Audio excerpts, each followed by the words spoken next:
Maqaa kan ilmaa kan hafuura qulqulluu Waaqa tokkoo amiin. Yaa Waaqayyoo, ati durumaan dursitee dachee hundeessite, samiiwwanis hojii harka keeti. Isaan ni badu, ati garuu baraan ni jiraatta.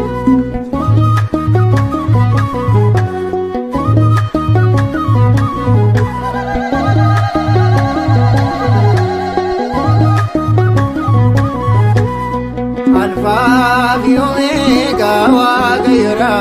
maqaan kee jalqabaa mayin qabu barri jireenya kee mootummaa keerra baraan ni jiraata siif laanna gooftaa sagalata Alfaa fi Omega Waaqayyoodha maqaan kee jalqabaa mayin qabu barri jireenya kee Makeera barani jiraata siif laanna gooftaa sagalata.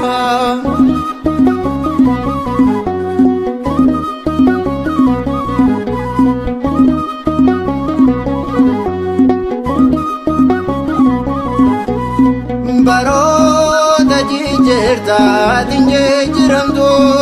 angoo hunda karaawwatu baraanati Waaqa sanumaa dorgomaa hin qabdu gooftaa tasumaa kaasnee beekanaa masuukoo gabanirraa sanaasadii sadaaseedhaa galata dhiyeessinaa imartuu isaaf jilbeeffannaa imartuu isaaf jilbeeffannaa Alfaa fi Omega Waaqayyoodha maqaan kee jalqabaa dhuma hin qabu barri jireenya kee mootummaa keerra baraan ni jiraata siif laanna gooftaa sagalata.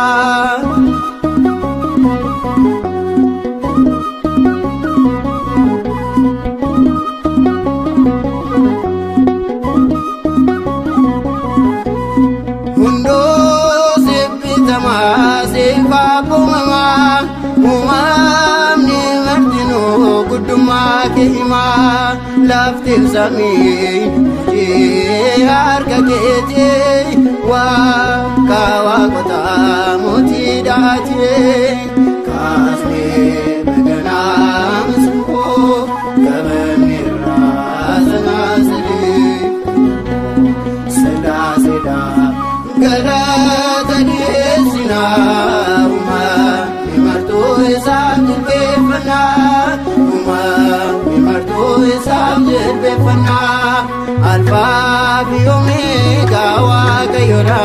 maqaan kee jalqabaa dhuma hin qabu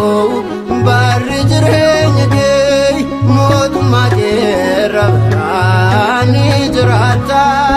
siif laanna gooftaa sagalata.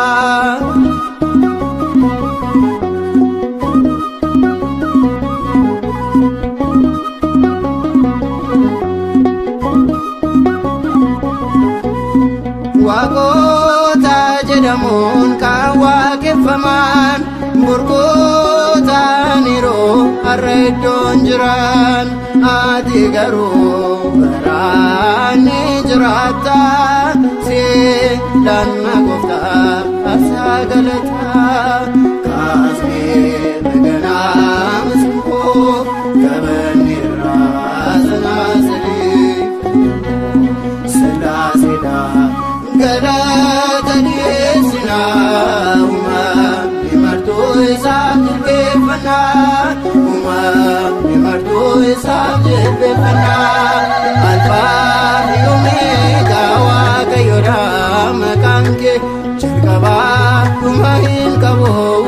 barri jireenya kee mootummaa keerra baraan ni jiraata siif laanna gooftaa galataa.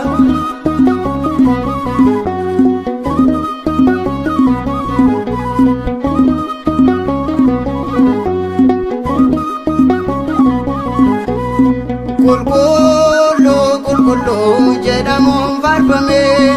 galataan marfame kan waaqeffame si qofadha hundaa kan danda'u maqaa keetiif galannaa ta'u kaasnee beekanaa masinkoo qabanne irraa sanaasalee sadaasedhaa. Galata dhiyeessina uumamni martuu isaaf jilbeeffannaa uumamni martuu isaaf jilbeeffannaa alfaa fi omeegaa waaqayyoodha maqaan kee jalqabaa dhuma hin qabu barri jireenya kee mootummaa keerra baraan ni jiraata siif laanna gooftaa sagalataa alfaa fi omeegaa waaqayyoodha maqaan kee jalqabaa dhuma hin qabu